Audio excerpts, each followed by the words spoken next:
राजा दिनकर खेलकर संग्रहालय की कहानी। पुणे, महाराष्ट्र में स्थित राजा दिनकर खेलकर संग्रहालय भारत की समृद्ध कला, संस्कृति और इतिहास का एक अनूठा संग्रह है।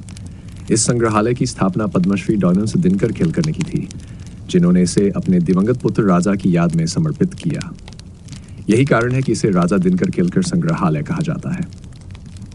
संग्रहालय की दिनकर खेलकर को भारतीय शिल्पकला और ऐतिहासिक वस्तुओं को संग्रह करने का शौक था। उन्होंने 1980 के दशक से ही विभिन्न क्षेत्रों से दुर्लभ वस्तुएं इकट्ठा करनी शुरू कर दी थी। 1960 के दशक तक उनके पास हजारों प्राचीन वस्तुएं एकत्र हो चुकी थी। अंततः 1960 में उन्होंने अपने इस अनमोल संग्रह को जनता के लिए खोल दिया और इसे एक संग्रहालय का रूप दिया। यह संग्रहालय भारतीय कला और संस्कृति की झलक प्रस्तुत करता है।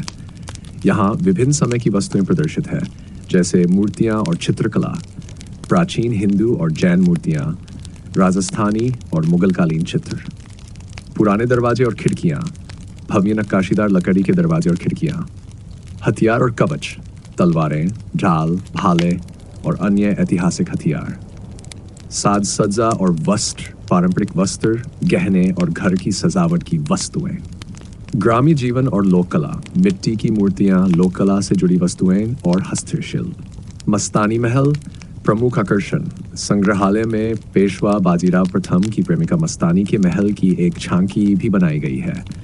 इसमें उस समय की वास्तुकला, साज सज्जा और मस्तानी की जीवन शैली को दर्शाया गया है। आज ये संग्रहालय भारतीय विरासत और शिल्पकला को संजोने का एक महत्वपूर्ण केंद्र है।